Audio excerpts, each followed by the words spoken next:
afternoon, and welcome to Nashville Fashion Week's first Sustainable Summit. We are so excited to have y'all here today and our illustrious panel and special guest, Fern Mallis.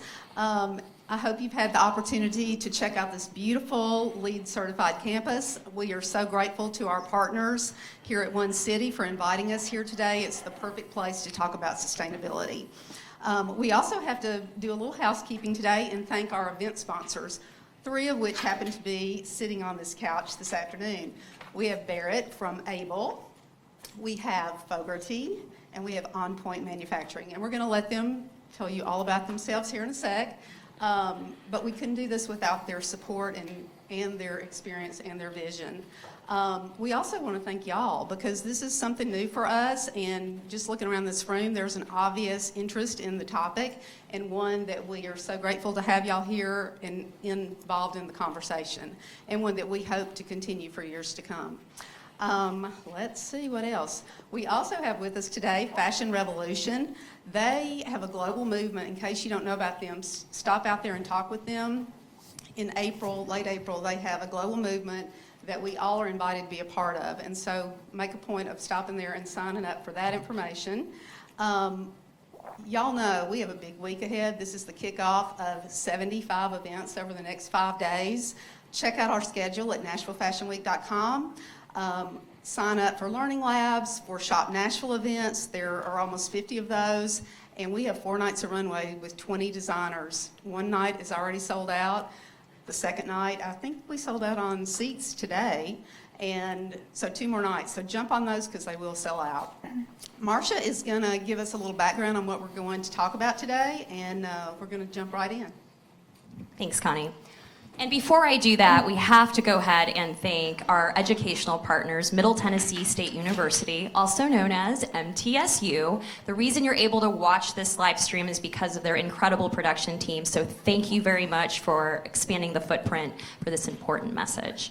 And so what I really want to talk about, I'm not going to go into all of this because there's so much that we have to say here, but when we were releasing this information, it was shocking to us how compelling some of the just basic facts are. And so I'm going to read a couple of them off to you and actually ask it in a question. And I want you to raise your hands and be truthful. It's a safe place. Nobody can see you on Facebook live stream. I'm curious to know how many of you knew that the fashion industry is actually the 2nd largest polluter in the world. And that's just after the oil industry. Okay, so Nashville is woke. We're proud of you. Nice. And with the environmental change and the increase, it increases as the industry continues to expand. So that information's changing as we speak. Now, by a raise of hands as well, did you also know that the fashion has a broken system in place within our supply chain? Raise your hand if you actually knew that. Your hands. Very interesting. Much less, because I think a lot of times when people think about going green or the environment, you think Mother Earth, which is great, we live there, or cruelty-free and all these other things, but are we actually taking care of human rights? And so that's super compelling, and we're going to share some of that today. Now, I know I just was kind of Debbie Downer. I shared some information with you that's not exactly fun, right? So the good news is that there are solutions to mitigate these issues. And what we're really proud about sharing today is the fact that we're not here just to talk about solutions. We're not here just to talk to be heard. We want to turn ideas into action. And so some of the panelists today are going to share that from human rights, labor rights, and of course the environment. And so before I bid you adieu, I have someone special that I have to introduce you to.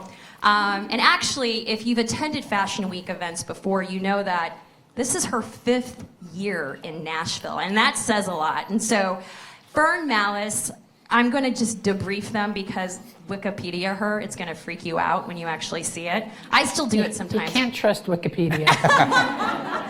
Go to her website. But if you don't know, now you do. She is an award-winning creator of New York Fashion Week. She's been called an industry titan, a godmother of fashion, But I think if you really want to know what's really going on in the fashion industry, you're going to tune in or go to her event in New York, Fashion Icons with Fern Mallis at New York's prestigious 92nd Street Y. She's had an incredible roster of guests. I'm just going to name drop a few, but again, look it up. Anyone from Donna Karan, Calvin Klein, Tom Ford, Michael Kors, DVF, Vera Wang, Oscar de la Renta, Andre Leon Talley. And she herself, she just celebrated her birthday this past week, and they flipped the script on her. They interviewed her. So we can't say enough about Fern Mallis for being a champion, not just for New York Fashion Week, but for regional fashion weeks and for consumers and for everyone in this room. Thank you so much for being a part of Nashville Fashion Week, and stay tuned. Well, good evening, you all. I am really happy to be back here in Nashville, as Marcia said, for my 5th time. And I love an SRO crowd, standing room in the back. And I'm extremely pleased that you're kicking off Nashville Fashion Week with a sustainability summit. And I do believe sustainability is the new black. It's not a trend, it's a business imperative. And when I leave here, I'm actually headed back to New York for a day right into FIT's 13th Annual Sustainability Conference, an annual gala, honoring 2 people who are leaders in this movement. But truly, thank you, Marcia and Connie, for all you do for Nashville and for Fashion Week and for pulling this all together. It's really fantastic. But I do have a little bone to pick. Fashion is actually not the 2nd largest polluter on the planet.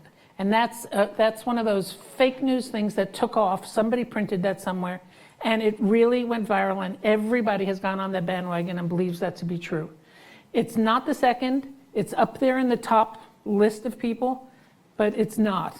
And I think it was Vanessa Friedman at the New York Times who wrote a big article about it that somehow got traction. And people love criticizing the fashion industry for anything. I mean, it's an easy target. It's so silly and stupid, and they're all so frivolous and all of that, which is so not true. But so just keep in mind that that's not the case. But boy, it has a lot of work to do to get off that list, period.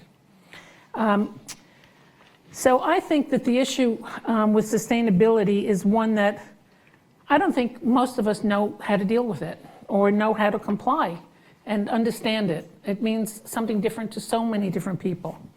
I know we are able to put our newspapers out to recycle and our plastic bottles. Although years ago at Fashion Week, we had a fabulous fashion show with a fiber company that everything was made from recycled Evian bottles.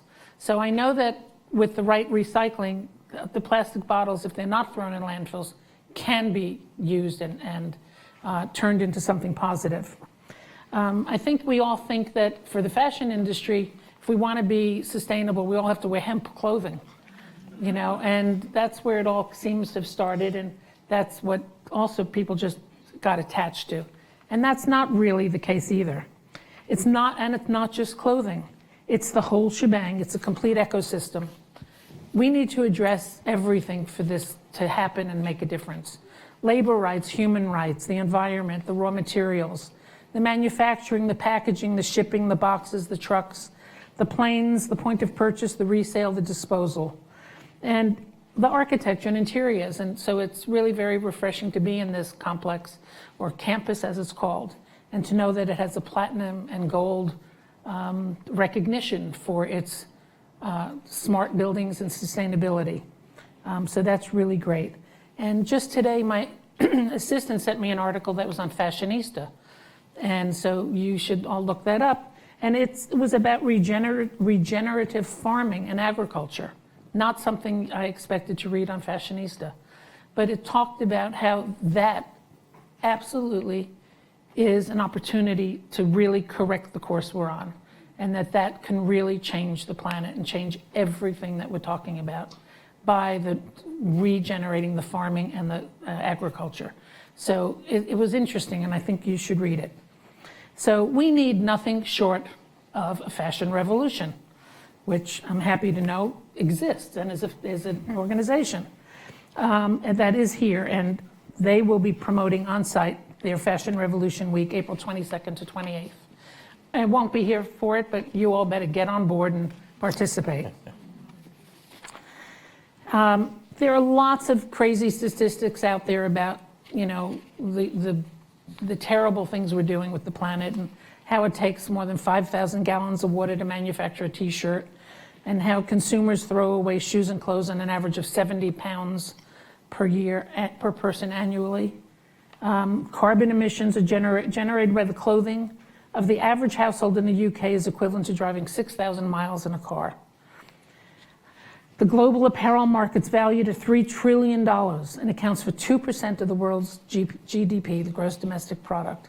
In manufacturing centers in Bangladesh or Sri Lanka, workers make less than $1.20.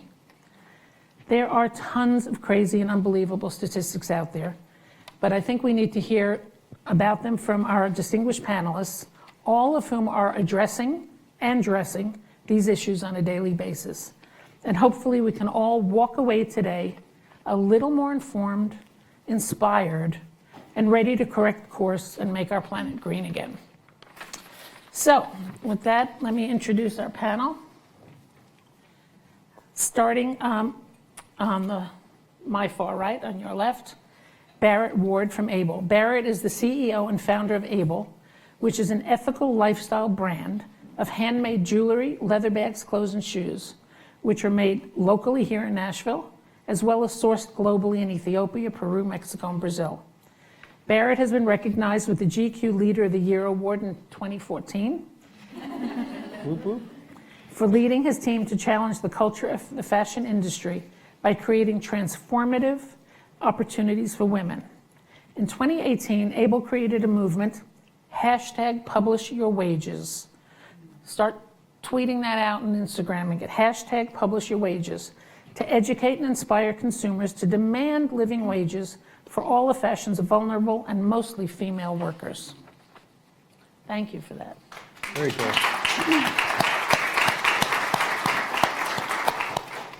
Next is Chrissy Fogerty from Fauxgerty. Chrissy created a company that is committed to people and the planet. They work with sustainable fabrics, and their apparel adapts to any woman's lifestyle. They also sample each piece in sizes 00 to 24. Is there anybody a size 00? I think that person shouldn't exist. That's like a nobody. It's like nothing. Her collection started with faux, F-A-U-X, hence the play on the name Fauxgerty, leather motorcycle jackets that felt and lasted just like real leather. They designed with repurposed materials like cruelty-free leathers and suedes, irreplaceable vintage fabrics, and many exclusive prints and colors. I want to know what an exclusive color is. Their skilled seamstresses and sewers in Alabama are paid 71% above minimum wage and have all appropriate benefits, including insurance and time off. Sustainable is much more than just a word to Chrissy and her company. Thank you, Chrissy. Well done.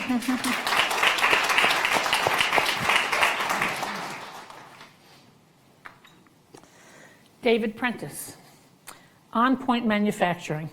David is Senior VP of OnPoint Manufacturing, a company headquartered in Franklin, Tennessee, which is helping to lead purchase-activated, on-demand mass customization of apparel. Do you have any idea what I just said? OnPoint has developed technically advanced manufacturing and distribution solutions for the apparel industry through a model that automates and integrates almost every aspect of the manufacturing process from order entry to delivery. He's going to explain all of that to us. He explained it to me a little while ago over a drink, and it's fascinating, and it's really extraordinary that he said there is no competition. What he's doing is unique, and it is so right on the money for what we're talking about today and every day here on Earth. So thank you. Thank you. Come on. And Van Hoang? Hoang. Van is a sustainable women's wear designer based here in Nashville. Her clothing is handmade in her studio, often from remnant materials and dead stock, which is all about being sustainable. The looks are modern, timeless, versatile, and functional. And let's also congratulate Van on being the recipient of the 2018 Nashville Fashion Forward Fund. Yay. And that is, the winning of that fund is enabling her to go next month in May to the Copenhagen Fashion Summit, which is one of the most extraordinary fashion summits I've been. I might be going back this year, where everybody who's doing anything in the world about sustainability is there and speaks and talks, and it's just so much to learn and absorb and take in.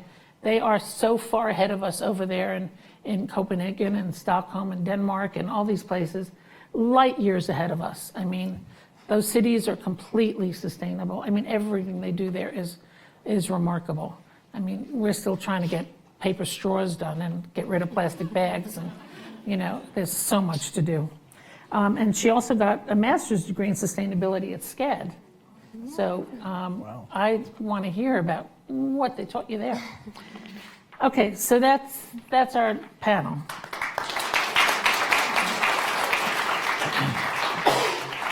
A couple of questions that were being posed to Barrett.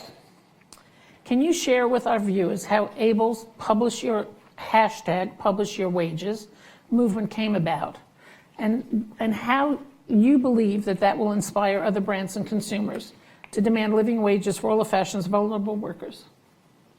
Yes. Hi. So I think it's important just to say Abel started as a concept when my wife and I were living in Ethiopia. And we were just working with women coming out of the commercial sex industry. Why were you living in Ethiopia? I was working with vulnerable women, and my wife was working with orphans. Because in any society, the first people to take the hit when there's poverty is women and children. And when we were working with women coming out of the commercial sex industry, we actually met a group. There's a local nonprofit that was, giving the rehabilitation and care and child care. And what we heard from those women consistently was, we are grateful for this child care. We're grateful for this health care. But at the end of the day, when this is over, if we don't have a job, we're going to end up right back on the streets. So that became kind of a seminal moment for Rachel and I. And we just said, if we're going to be serious about solutions to poverty, we have got to get in the side and the game of creating jobs. And if you understand the impact that women have on society, you also understand if you're serious about solutions to poverty, you need to create jobs for women. And so that became our mission. So as we fast forward, Abel started growing. We started having more impact. We had 10 women and 20 women and 30 women. Then we started working with women in Nashville who had overcome a lot of these situations that make jewelry, had overcome addiction. And it was all great. And I think we hit this point, though. In fact, I was giving a speech, and a woman came up to me afterwards and said, I just want to tell you, I just think it's so great what you're doing and so unbelievable, and how much you're helping all those women. And the reality is after we had grown to a certain point, I didn't know that we were having an impact on all of those women in the right way anymore. We had lost visibility to the bottom line of what we were doing. And I just kind of had this nightmare of waking up in front of St. Peter and him saying, great job on selling a ton of bags, bro. But why didn't you invest as much in making sure that the women were taken care of in your supply chain? So we started. I have to disagree. St. Peter would be very happy. The fact that you and your wife went to Ethiopia to even do any of this deserves that. I'm hoping, man. I'm hoping. So what we did is we started looking around for different audits that we could send to all of our manufacturers. And there was two things that we were really dissatisfied in the audits that we saw. Number one is there was a real lack of boots on the ground audits. A lot of them were self audits. You just mailed it in, like a B Corporation audit is one way to do that. And then a lot of them were not, audits were like once every 4 to 6 years by some of the different fair trade certifications and stuff you saw. So we wanted to create an audit that had boots on the ground, and the second thing that had a real focus on women. We noticed that there was not a specific enough focus on safety and wages and benefits and those kind of things in manufacturing, because the reality is, and I think, and this is where we get to publishing wages, so we started doing these audits, and the more we learned, we found out statistics like in the fashion industry, 75% of the products that we're wearing today are made by women, And that's about 45 million women around the world. But it's estimated that up to 98% of them do not earn a living wage. And what that means is that up to 98% of them can barely make ends meet. And I don't want to be all dramatic, but I will be for a second, is that means that we live this life so that other people can work 6 days a week often 10 to 12-hour shifts, and that's insane. That's totally unacceptable. And so while we had this audit now that was third-party, verified, that looked at all of our manufacturers, what we wanted was to create a hero metric that consumers could act on. And it wasn't just going to be a seal, right? And it can't just be a weekend, like an X on the back of your hand, raise wages, and then it kind of goes away. And so what we created was, it's almost like if you can picture a nutritional label, where on every single one of our products, it shows the lowest wage, not the average wage, but the lowest wage of every one of our manufacturers. And what we believe is that, and what we're hoping, is that in 10 years or less, that nutritional label will be as common in fashion as it is for your food.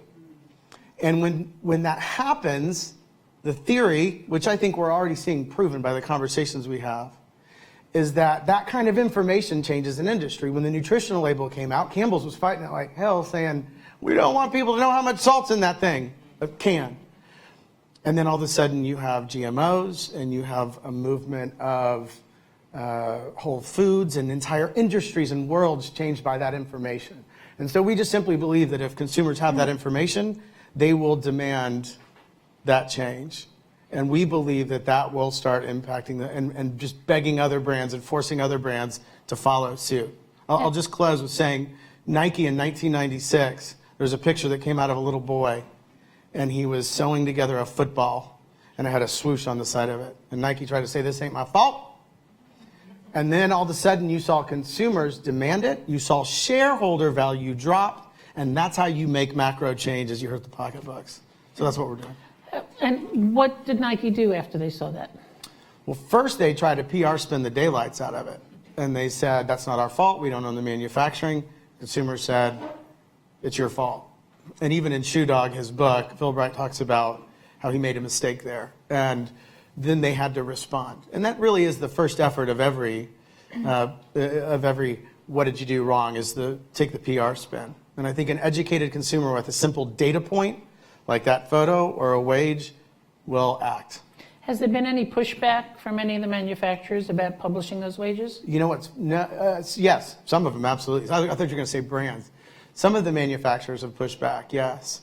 But we have to use the leverage of our purchases with them to get them to come alongside it. But what we're also not saying to them, and what we're not saying to the public, is that you've got to be perfect. What we want to put out there is that you can be honest before you're perfect, because we believe consumers are completely ready for that.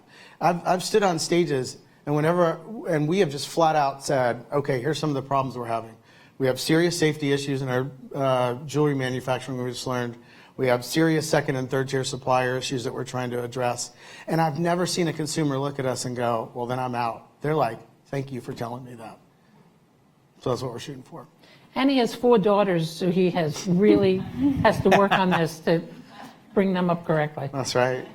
Yeah, I love them girls. Yeah. Chrissy, Fogerty's 5 non-negotiables include domestic manufacturing, fair wages, smart fabrics, on-demand production, and recycled or reusable packaging for your goods. Can you share details on how you achieve all of this?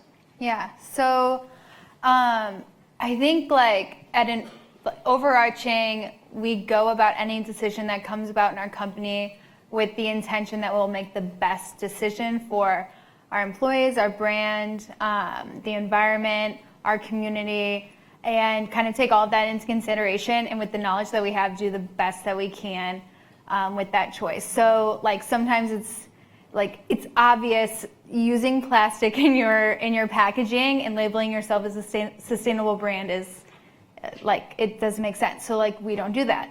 And then you approach production or like the development of goods, and some of these horror stories that we hear that are very true about where people produce garments We've done tours in LA of factories that just will blow your mind how you can't believe that they're in California.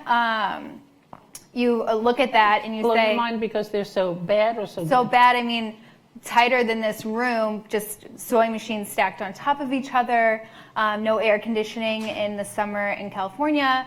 And they are brand, you know, someone walks you around these places with pride of like, this brand or this brand or this brand that's a household name produces here. Like, this is amazing. This is where you should want to produce.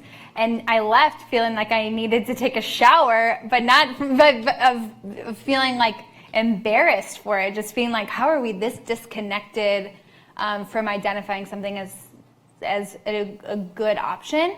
So, you know, like looking at that and making sure that we were going to do our production in a way that we could be proud of. So that's how we came to the decision of our production facility. And I think that keeping that at the center of our company and continuing to evolve and learn and kind of echoing what Barrett is saying, like knowing that our definition of what it means to be sustainable today might be different tomorrow, and always wanting to better ourselves, I think, is how we can make sure that we stay committed to all 5 of those pillars. Describe what you do in terms of recycled or reusable packaging. So garments, like if you buy a Fauxgerty dress, for instance, it goes into this reusable canvas bag that's usually used for like a lot of people are ended up using them for grocery shopping, and they're recycled. All of our boxes are recycled and therefore recyclable, as well as like the tape that goes on them, which is sometimes an issue that people have if your recycling doesn't accept that. And we do not do any of that. Like usually garments are packed individually in plastics. That's how they're stored in a warehouse and that's how they're protected. But all of our things are packaged up by Julia. Shout out to Julia. So we just kind of forego all of that. And instead of housing a lot of inventory, that's another main pillar of the brand, is that we produce on demand. So we keep, compared to hundreds of units, we keep less than about 25 units per style and restock our inventory on a daily or weekly basis, which means that we don't run into situations where we have 1,000 dresses that had the wrong sleeve or that nobody liked, and now we have nothing to do with them. So all of those things kind of lead into that our packaging can be smarter, and we yeah. And when you say smart fabrics, do you research the fabrics that you're using and find out where they're made and where they're dyed and decide that this is not fitting my criteria? I mean, how do you do that? It's challenging because it makes our option of fabrics so small. There's a lot of things that I want to get into that we haven't been able to yet because I haven't been able to find the correct supply chain, like sweaters are something I'm interested in, and we haven't found a perfect fit for that yet.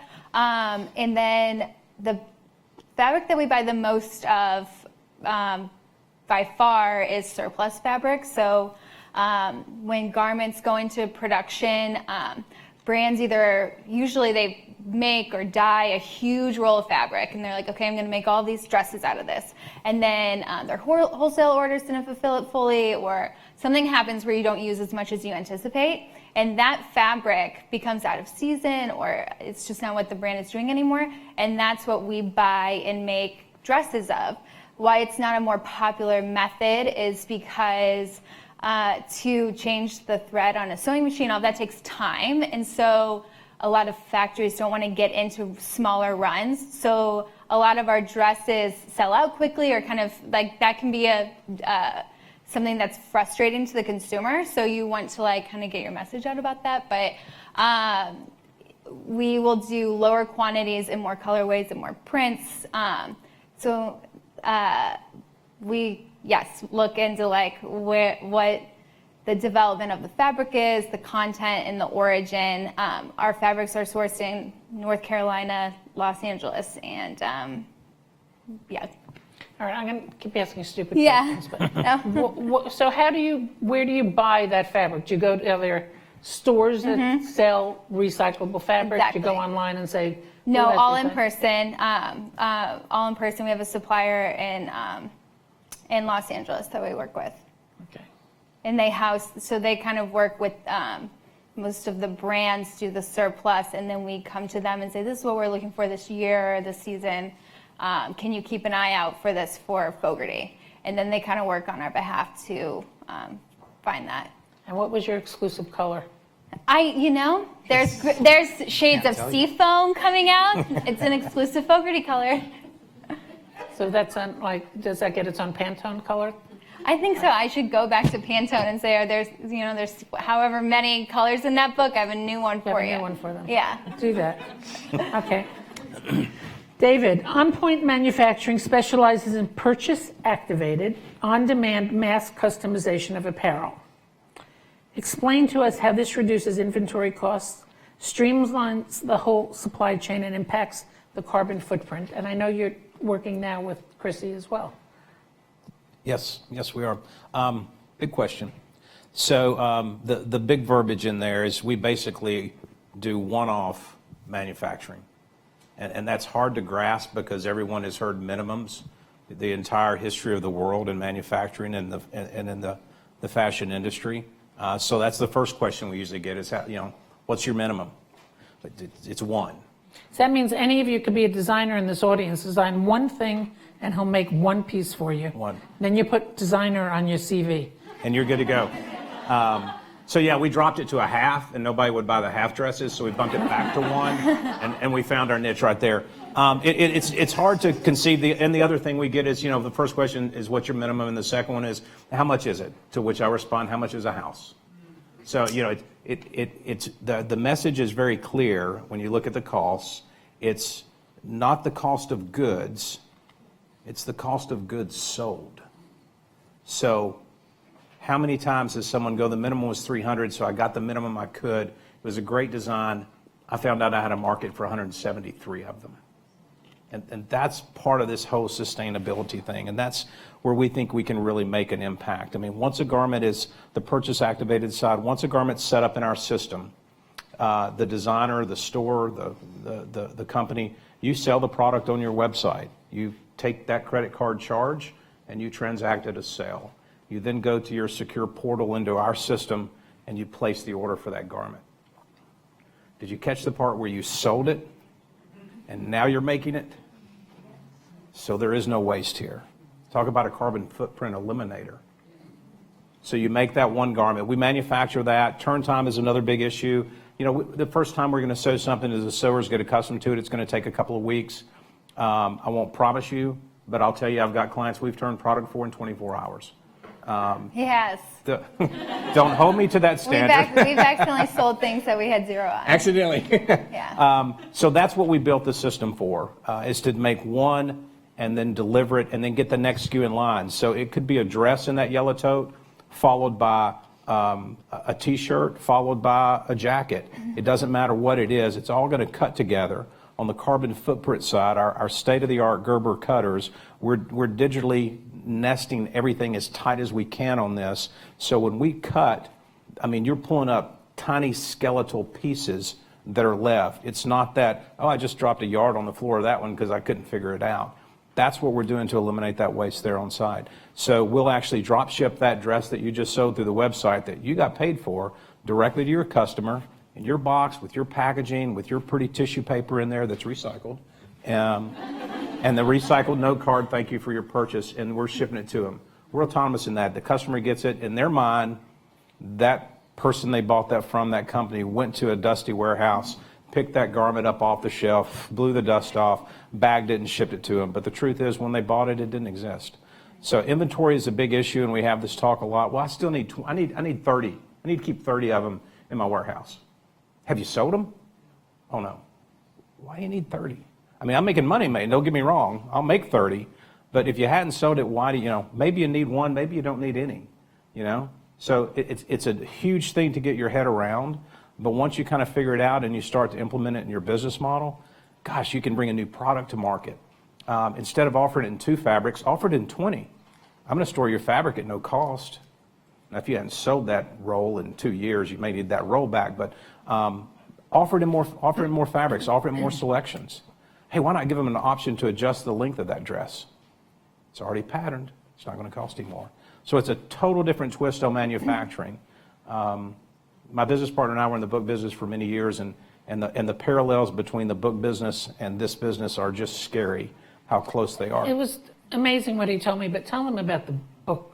At that time in the book business, 55% of all softcover books were returned to the publisher to be remaindered or destroyed, and 35% of all hardcover books. So talk about sustainability and waste. So just when you're printing it, you start getting returns back, and you wind up with this. So publishers had multiple warehouses. We had the first publisher ever that got rid of all of his warehouses, and they did everything on demand with their company. So we saw that model, saw this model. It's like, holy cow, they're so similar. There's so much waste. What can we do to help eliminate that? But David said, who's the author that you used as an example to me when you... Oh, James Patterson's novel, Beaches. So. Oh, you go on Amazon and order James Patterson's book. The order goes to him and he prints the book. And then you sends the book to you. I mean, just think about that. And that's staggering not with to the me. dress. That's extra. Perhaps a really smart person wants a book and a dress, you know. I got an issue. It's on demand, and it's managing your money and your inventory. Those warehouses full of all that product, if it's books, if it's cars, if it's a drug company, if it's clothing, it's capital that you could be using to spend more time resourcing and get better fabrics or find more fabrics, or, you know, how do I get more fabric of that? And in one-off, you can look for that remnant and offer that dress in that. And when it's gone, because we only got so many yards of that fabric. You better buy today on the website, the big banner. And you say that you can adjust on a custom order, like the drop waist or the pant length or the waist height. Adjust your neckline, adjust the sleeve. This is where this is all going. We just launched a company called Unique.Fashion, not because we want to be in the retail business, we don't, but it's kind of our science lab. The imaging and the body scanning, it's all about customization, and it's your size, it's my size. It's not small, medium, large. It's not 2, 4, 6, it's 2.1, 2.2, 2.3, it's perfect fit. So we're using this as a test to really help hone the companies we're working with on this fit engine for sizing. And the flip side of this is we've got some cool dresses up there that you can customize, build an avatar, and put on you. 13% of the graduates in the typical fashion industry today wind up in the fashion business. Where do the others go? They wanted to do it, but one of the big issues was they couldn't get their product out there. So if we can have their product, and every school we've talked to wants to do this, if the student can send their tech packs to us and we can now have their product available on our Unique.Fashion site. So a designer from Italy has loaded her stuff, and a girl getting married in Fargo, North Dakota says, I want an Italian designer for my bridesmaids, that's the dress. We just helped a designer grow, and probably some wild bridal party in North Dakota we're not going to go to. But the point was we're helping that. So maybe we can help use this model. Maybe we can get it to 14% or 15% or more. Well, and also one of the big dilemmas in the fashion industry is, and one of the opportunities that's being missed by a lot of people is the plus sizing. I mean, it's the biggest growing market, and it's money on the table that people are leaving because it is such an important market. But a lot of designers claim that they can't scale up, you know, that they do stuff in certain sizes and they can't, it's too much trouble or too much money to scale it up appropriately to size 20 and 22 and whatever. Is that something you can do with garments? If you could give that designer my card, I'd like to talk. You gave me a few, I will. Once you've got it patterned and graded, you're not holding inventory in a warehouse. It's virtual. Yeah, 'cause so you can go from 000. We could go 000. Let's one up. Oh, no, that's really dead. That's... But we could go to 20x. You can take it the gamut because you're not holding inventory. Yeah, because people are afraid to make those kinds right, of that's things. what's say, not, yeah. I don't want to have that inventory. How many of those can I sell? But how many websites do you go see? You know, it's out of stock. Now, if you're using, you know, cool, unique fabrics, that makes sense. But if it's you know, fabric you can still have, why is it out of stock? Well, it's running carbon footprint on a slow boat from China to get over here, and you don't have it now because you're manufacturing. tell us the range of types of apparel that you're doing. Our main focus is women's wear and higher end women's wear. I'm not a t-shirt manufacturer, and I say that, but we've got a guy we make t-shirts for. He sells them for $120, and we make them one at a time. He's got a pretty good niche there, but it's more women's wear. We did a body scan program with Baltimore Symphony Orchestra where we measured each person individually, and we delivered the first of the year the tuxedos, the pantsuits, and the ball gowns for the symphony. So it's beyond just that typical fashion.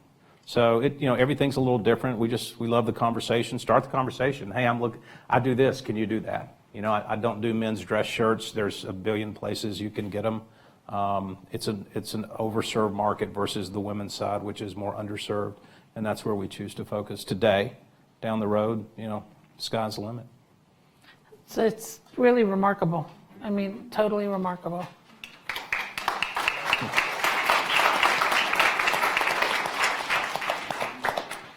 Okay, Van, as we mentioned in your introduction, you're the 2018 Nashville Fashion Forward Fund recipient.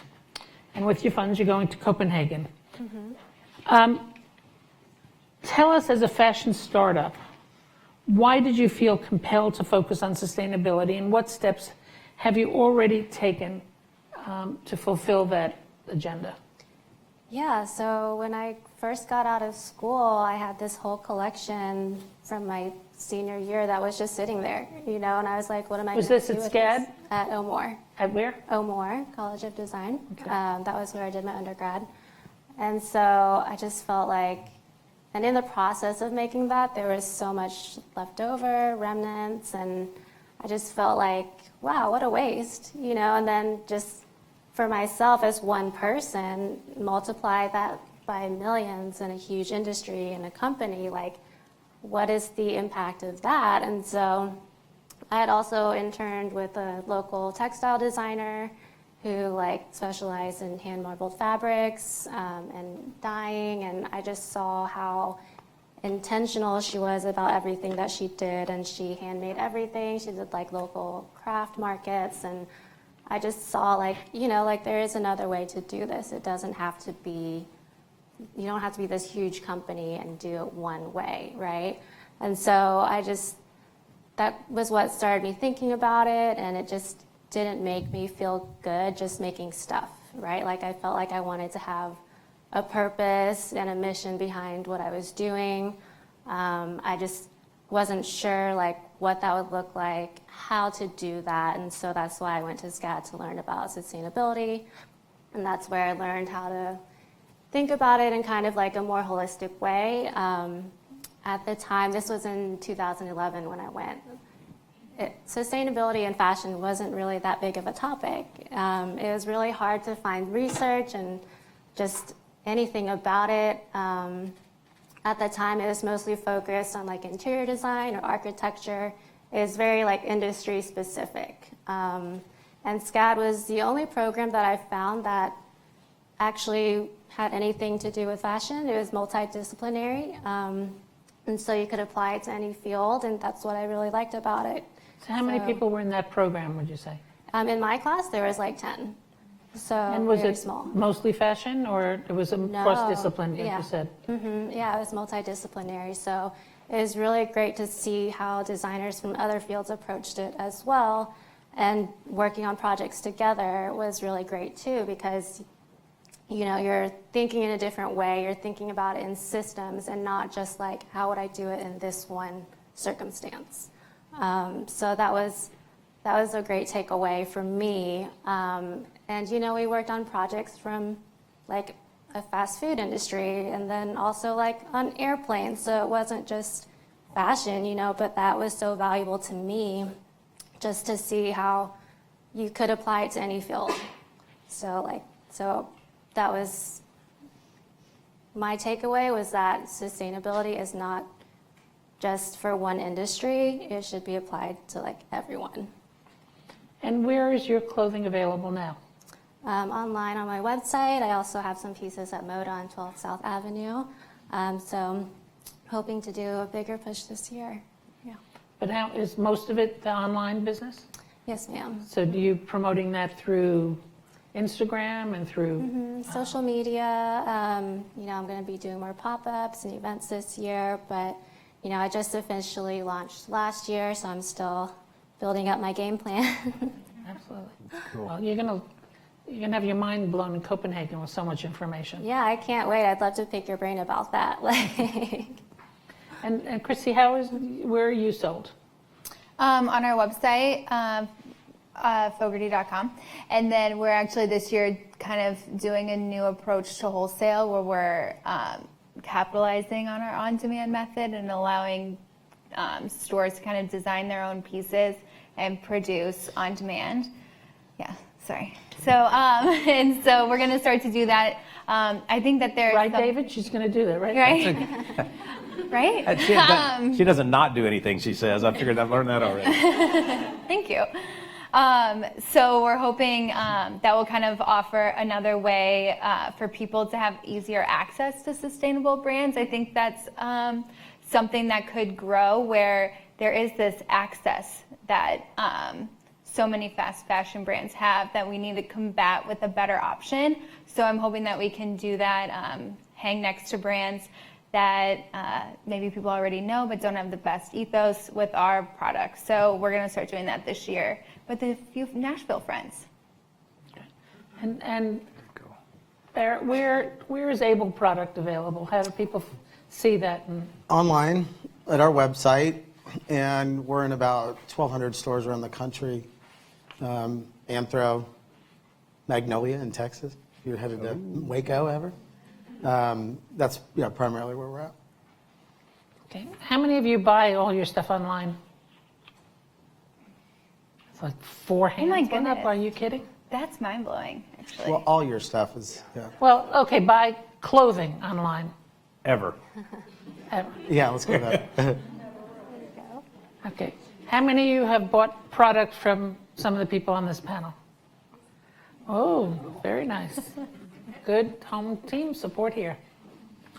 Okay. It is a remarkable time in the industry now that, brick and mortar doesn't mean what it used to mean. I mean, in New York, where I live, you walk up Madison Avenue and Fifth Avenue, there are more for rent signs and empty storefronts than anybody could have ever imagined. I mean, some days it feels like the apocalypse is there and like what happened. But it's quite remarkable that that thing that you hold in your hand, literally, you can buy and do anything. I might have said this here once when I talked, but when I gave the keynote address to FIT's graduating class several years ago, I said, you all have the world in the palm of your hands. And that used to just be a nice expression. Now it takes on a whole new meaning. From the palm of your hand, you can buy anything you want. You can book a plane ticket. You can open your garage door. I mean, you can, check on your pet. You can speak to anybody all over the world. You can do everything from this little screen. It's a remarkable change that it's so hard to get your arms around the power that this thing in your hand has and can do. So I want to ask each of you, who do you admire in the universe of working in sustainability? Who do you think is doing a good job? I think Eileen Fisher is doing a great job. Eileen Fisher comes to mind always very Yeah. quickly. I interviewed Eileen Fisher at the Y in part of my series, and I've actually been up to their production facility up in Irvington, New York, where they do lots of the Small factory, sustainable. yeah. And there's miles of bags of clothing, all organized in colors and fabrics, and they pay you to give them back, send back clothing of theirs that you don't wear anymore. They'll give you money for that. And they cut things up, they repurpose so many things. And some of the sweaters and cashmeres, they have people sitting and sewing holes with little gold threads, and it looks like some new Japanese designer or something at the end of the day with stuff. I mean, it's very Amazing. It's very, very impressive what they're doing there. And the company has a very sustainable Zen purpose. They pay all the employees a stipend to use for meditation or exercise or mind-bending experiences. They start all their meetings in circles and round tables with a gong, for everybody to catch their breath and get focused. It's very, very impressive. Yeah, I And love it. she's going to be honored actually this year at the CFDA Awards with a special award wonderful. for all of that, which is great. Wow. Who else? I think feel Chrissy like- can't hold the. Can I point next door here? This is, give me- Sure, I'll take it. I mean, why not, right? I think Elizabeth Suzanne, who is local to Nashville, is great in this area when we talk about not carrying inventory and what an impact that can have, a label can have doing that. With her lead time, I think is smart, and I think she's designing a product that is good enough that people will wait for it, which is definitely a component. So, yeah. She is an extraordinary success story. She is, yeah, I Extraordinary. agree. I mean, I do remember my very first trip to Nashville, and who was it that was at the gala was wearing a dress of hers? Somebody who spoke, has a great website here, a blogger. Happily Gray. No. Anyway, Penny White, yeah. And I said, what is that? I love that dress. And she said, you've got to come see this. We went to see Elizabeth Suzanne, and she was in a space that was maybe from the curtain to where this divider is. Small space, lots of things stacked up. I bought several pieces of linen tops and things. And, you know, it was just like, wow, this is interesting what she's doing. And I proceeded to follow her and stay somewhat in touch, you know, and there was another local friend who's living in Nashville now, who's a manufacturer and designer, and he went to talk to her and help consult a little bit. And now to see the factory she bought, the space, the size of it, and how that business has grown is really very enriching. Yeah. Very great. impressive. Barrett, anybody you admire?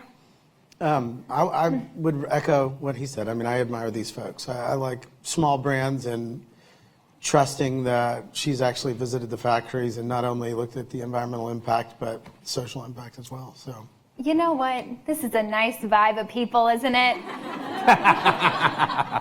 It is interesting when you see some of the stores that have the recycle your goods here, get a coupon for it. What happens? What happens after that? What happens to that bag that goes in there? You know, I've seen people talk about this with Madewell, actually. With Madewell is the recycle your denim thing going on. And that, It doesn't just magically become a Yeah. sweatshirt. Okay. All right, I'm going to ask another question. He's got his hand up in the air, which I think means we need to go to questions. Okay, so we'll do that in 1 second. But does it have to cost more to be sustainable? You know, I think that it depends on what you're comparing it to. If you're comparing it to H&M, I don't know how you would ever be able to sell something for that inexpensive and be able to pay the cost that it costs to pay someone to sew a garment. I think at Fauxgerty, a big thing for us has been balancing that. How do we get our message out more, therefore have more overhead or go to wholesale, with how much we invest in the product? I mean, when you talk about producing somewhere like at OPM, you're paying, 50% of your product is in development. It can be lower, it can be higher, but that is an investment that I think a lot of pricing models for garments is not set up for, especially when you add in distribution. But I think it depends on the value provided too, right? Like if you're buying like 5 shirts from like Old Navy or H&M that are going to fall apart in a year versus one garment that costs a little more, but it's going to last you 10 years. Like what is the cost of that? So I think, that's also a question that needs to be asked.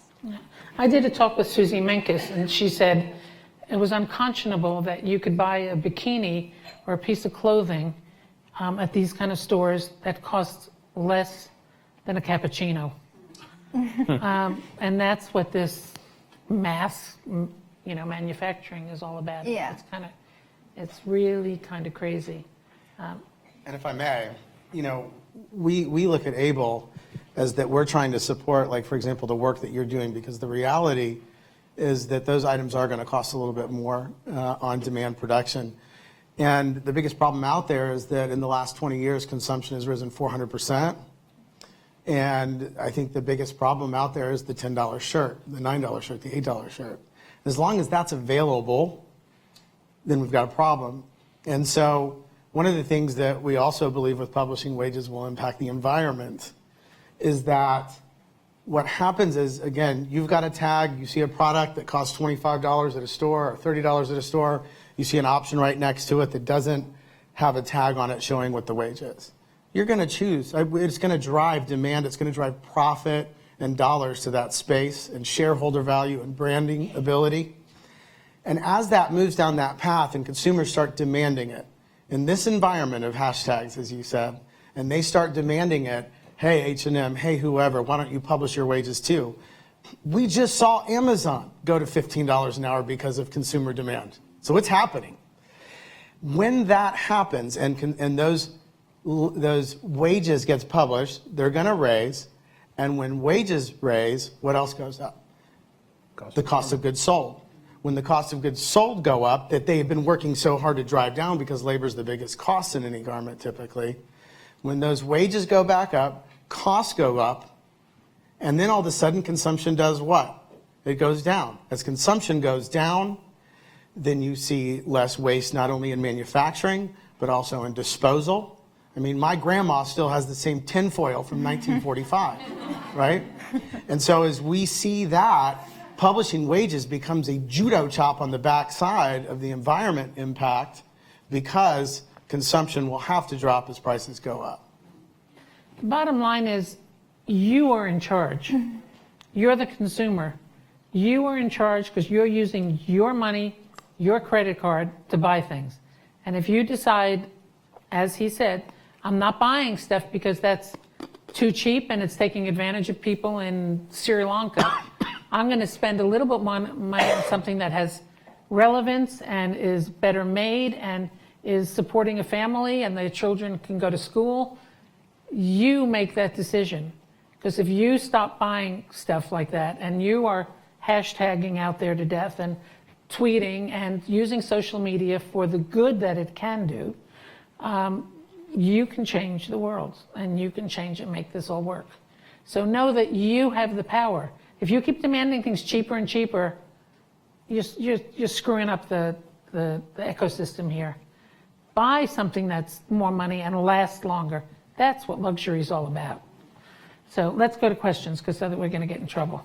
Speaking of power, so we were really happy to see that there were such thoughtful questions that came in, so we wanted to allocate some time for that. So we're going to start with one that was actually submitted by this lady right here. Feel free to stand up.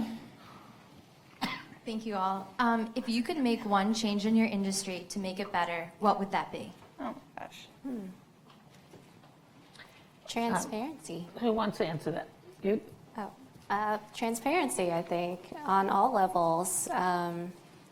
You know, like when you're buying fabric, how much did that worker get paid to make that fabric? And then, like, where is it coming from? And, you know, along the whole supply chain so that you, the consumer, knows why you're paying X amount for this product. It's a communication issue at the end of the day. You have to communicate this. And whether that's finding really good PR people who understand that, marketing people who can help you with that, it's about getting the message and the message out. And labor. Not unfair labor is as bad as it gets, in my opinion. Emerging designers always deal with entry obstacles, high minimums, sourcing, etc. Does the goal of sustainability add another obstacle that deters most, and how are manufacturers seeking to overcome that issue? Well, as the manufacturer, my answer to the previous one was minimums, which kind of applies there. You know, we drove our minimum down to 1. It eliminates the inventory, and that's just one of the biggest things in the sustainability issue is the excess.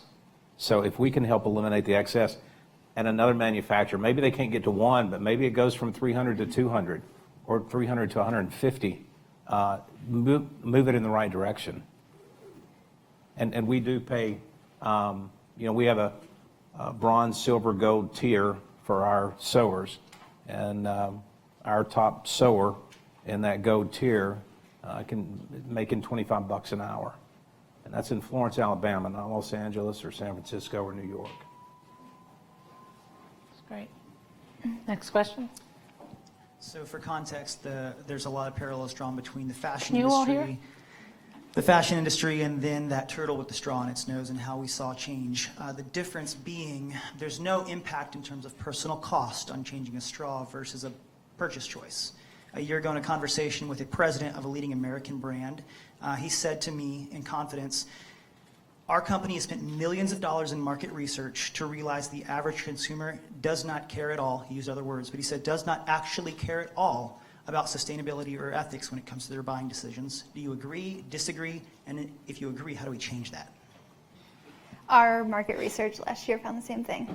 Not as big of a budget, but we did find something similar. I think for us, it just came down to that it's our ethos, and like you do something and you show up and you try to do it the best you can and hope that people resonate with you. And if it means you have a smaller audience, you have a smaller audience. Change starts with one person. And part of that, too, is lack of education. Events like this and what they have done here with Nashville Fashion Week, this, you know, every Fashion Week, anytime you can get it out, you know, go online and look at some of the merchandisers that have mentioned here that sell some cheap products. Look at what they sell versus how it can be recycled and how long it would take. And, you know, 48 hours of sales is 12 years of recycle. I mean, it just doesn't make sense anymore. And I think that's a lot of it. It's just the education of it. Yeah, and we saw a study at Princeton that was significant, and it actually ranked what are the top cause-driven products that people are willing to spend more money on. Number 1 is women, number 2 is children, and number 5 was the environment. It's an emotive thing, and so I think Fern said it well about marketing. Also, I don't have this cool of a voice, actually. It sounds pretty cool. Sounds good. Right now. Yeah, you're rocking it, man. Yeah, I have like a weird nasally kind of voice. But what we've seen is that when companies, the industry spends billions of dollars trying to get you to not think about who's making your product and marketing you towards the other direction. And so we find that when we can tie the consumer more closely to the person who made their product, then we can drive that emotive response in the other direction. I mean, think how good you'd all feel if you really left here and really thought about this and said, I'm going to start making really conscious decisions about this. Just think about it. Sleep on that. That you could do what's the one thing you all can do? They're all doing it. They're working every day in this arena. What's the one thing you all can do to make a difference, to not buy something that's packaged badly or that is made in some unconscionable factory somewhere? I mean, it's about asking questions. You can't learn and move on to do anything without asking questions first and learning and being more knowledgeable about it. None of us have all the answers, and none of us know how to really make the huge difference. It's not going to happen in a day. It's not going to happen maybe in our lifetimes, but it has to happen.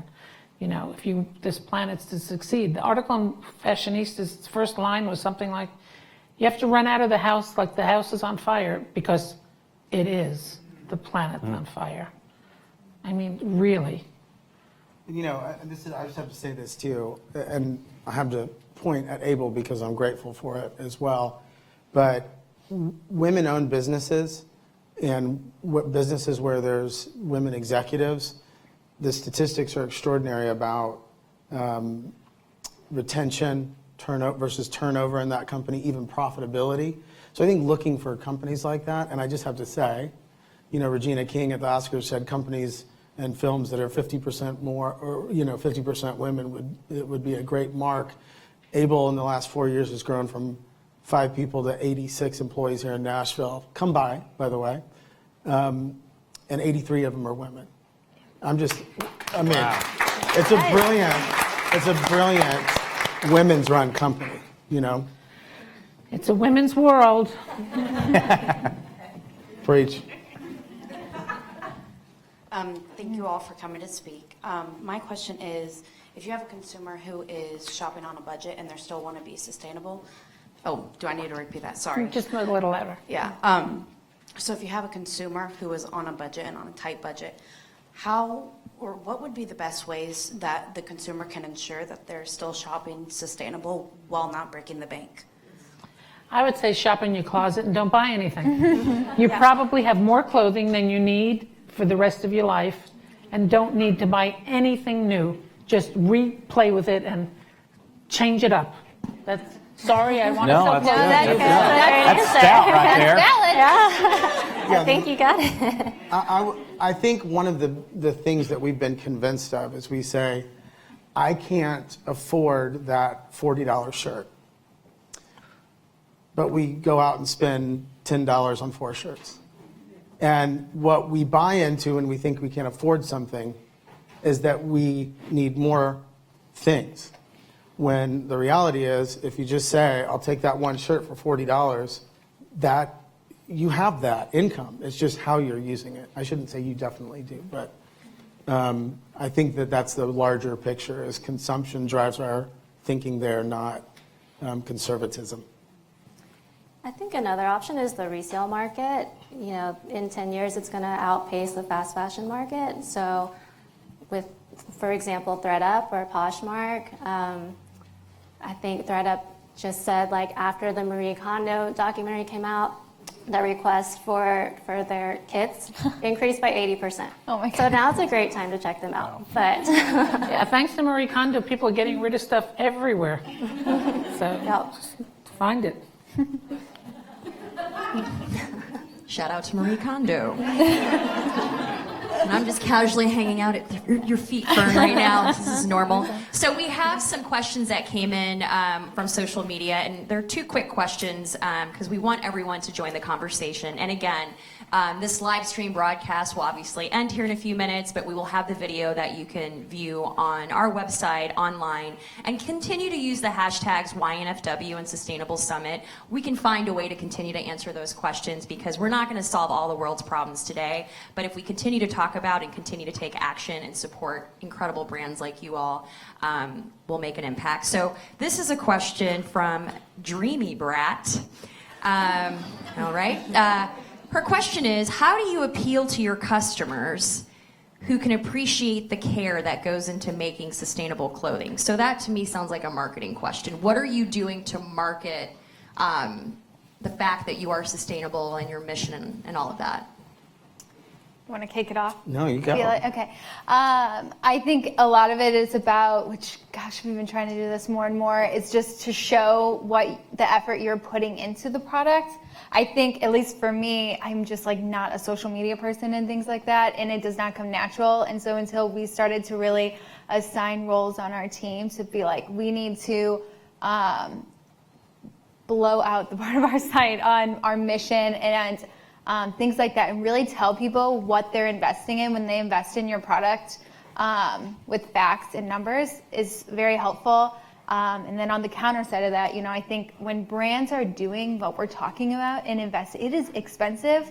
And if it's not on their homepage or on their about page, it's likely because it's purposely not there. So, you know, coming from our perspective, I think when we put all this energy into it, just doing your best to story sharing and telling people why it's important to you and the steps you're taking to do so. But what about, and I don't know if you do it or not, but Yeah. if people are buying things and they're one-offs being sent back to people, sent to the customers, you know, like a real thank you note in the package. Thank you for buying this. This has Absolutely. just saved, you know, this many people. This has employed these many people. You've saved this carbon footprint by buying this. We appreciate your business, and spread the word, and hashtag everything. And if you returned it, it creates this much carbon footprint going back. Yeah, don't return it because then you're going to screw up the work.